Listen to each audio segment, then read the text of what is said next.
Herkese merhaba sevgili takipçilerim. Sevda'nın Örgü Evi YouTube kanalıma hoş geldiniz. Bugün sizlere şiş işi bayan yeleği örneği anlatacağım. Örneğimiz için orta kalınlıkta yeleklik ip kullandım. 3 numarada şişim var. 3 numara. Şimdi örneğimiz böyle sevgili izleyicilerim, bakın. Bugün beyaz ip kullandık. Sizler dilediğiniz, sevdiğiniz renkten yaparsınız modelimizi. Şimdi bir örneği için 7 ilmek, arasında da 2 tane ilmeğimiz var. Toplamda 9 ilmekten oluşan bir model bu. Yani yapacağınız modelin büyüklüğüne göre 9 ilmek üzerinden ayarlayabilirsiniz. Şimdi örneğimize başlayalım. Bugün 2 tane örnek anlatacağım size. Ara ara da böyle sizler için örmüş olduğum bu parçayı göreceksiniz.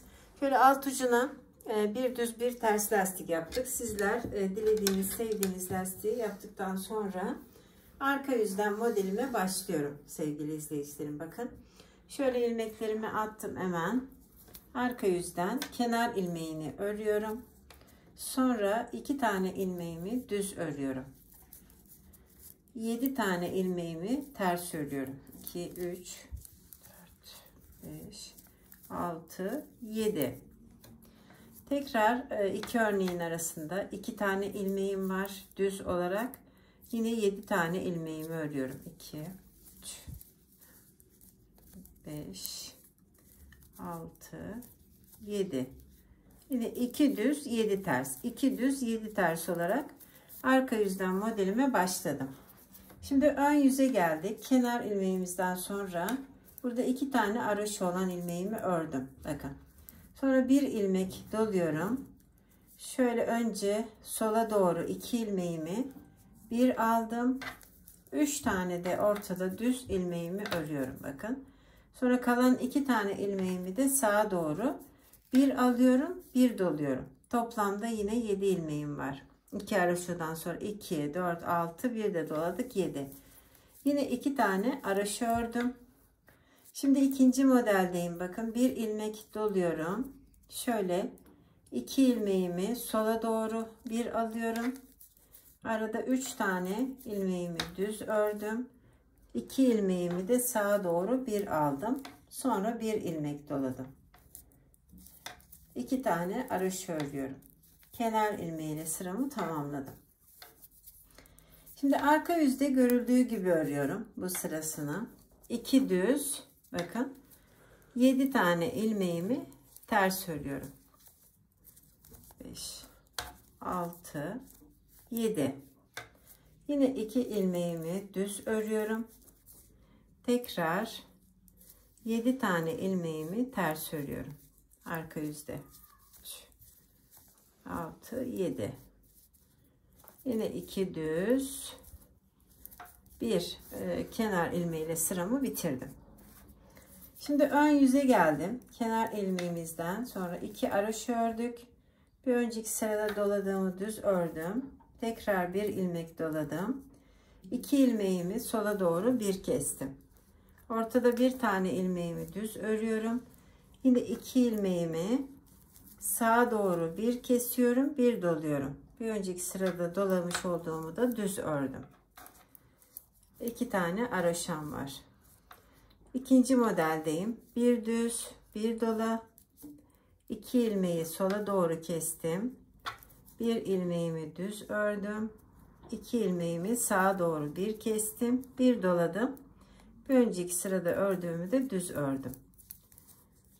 Ve 2 araşa kenar ilmeğiyle sıramı tamamladım.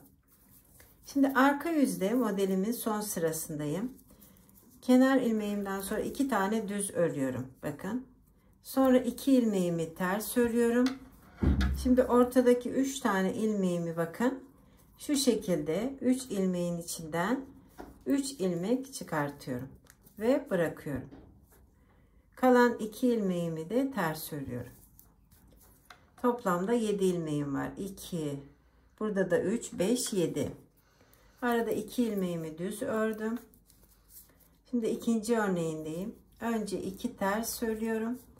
Sonra 3 tane ilmeğimin içinden 3 ilmek çıkarıyorum ve bırakıyorum. Kalan 2 ilmeğimi de ters örüyorum. Ve buradaki düzlerle devam ediyorum. O arada sizler için örmüş olduğum parçayı görün. Şimdi modelimizin ikinci örneğine başlayacağız. Bir örneğimiz bitti değerli izleyicilerim. Çok zevkli bir örgü bu aslında. Bakın, bir örneğim bitti şu an. Şimdi ikinci modele devam ediyoruz ön yüzden. 2 haroşa ördük. Aynı birinci sırada olduğu gibi bir doluyorum. Hemen 2 ilmeğimi sola doğru kesiyorum. Şu ortadaki 3 tane ilmeğimi de düz örüyorum. Yine 2 ilmeğimi sağa doğru kestim, bir doladım. Arada 2 tane haroşamı ördüm.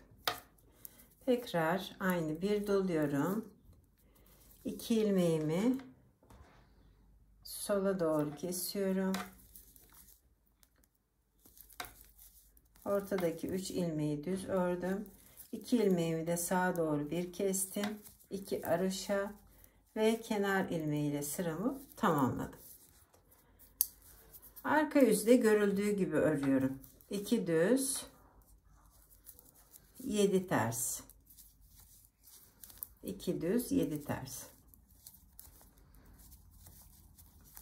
Eğer videomu beğendiyseniz beğen tuşuna basmayı, sevdiklerinizle paylaşmayı, Sevda'nın Örgü Evi YouTube kanalıma abone olmayı unutmayın değerli izleyicilerim. Abone olmak ücretli değil.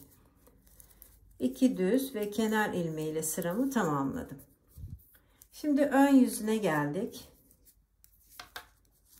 2 haroşa ördüm. Sonra bakın bunu düz örüyorum. Bir doluyorum. İkisini sola doğru bir kesiyorum. Ortadaki ilmeğimi bir düz. Şimdi de 2 ilmeği sağa doğru bir kestim. Bir doladım. Ve bir düz ördüm. Arada 2 tane haroşa örüyorum. Yine bir düz. Bir dola, 2 ilmeği sola doğru. Ortadaki ilmeğimi düz ördüm. 2 ilmeğimi de sağa doğru bir doladım. Bir düz. Şimdi arka yüzde modelimin son sırasını anlatıp videomu tamamlayacağım sevgili izleyicilerim. Şimdi arka yüze geldik. 2 ilmeğimi düz ördüm yine. Sonra 2 ilmeğimi ters ördüm. 3 tane ilmeğimi bakın şöyle bir doladım, 2 bir ilmek daha çıkardım, bıraktım. 3 tane. Kalan 2 ilmeğimi de ters ördüm. 2 düz. Yine 2 tane ilmeğimi ters örüyorum. Şöyle 3 ilmeğin içinden bir ilmek bir doluyorum. Tekrar bir ilmek çıkardım. Yine 2 ters, 2 düz. Ve kenar ilmeğiyle sıramı tamamladım. O arada siz örneğimi yakından izleyin. Ben de sizinle örmüş olduğum parçayı gösterip videomuzu tamamlayalım. Bakın modelim bu şekilde sevgili izleyicilerim. Bakın 2 tane örneğim oldu. Çok basit bir örnek, hem de zevkli. Şöyle beyazın üzerinde de. Bugünlük bu kadar. Örneğim anlaşıldı umarım. Beni izleyen herkese çok teşekkür ediyorum. Kanalımıza abone olduğunuz için de ayrıca teşekkür ediyorum. Bizi izlemeye devam edin. Hoş kalın, hoşça kalın. Örgüyle ve sevgiyle kalın değerli sevgili izleyicilerim diyorum.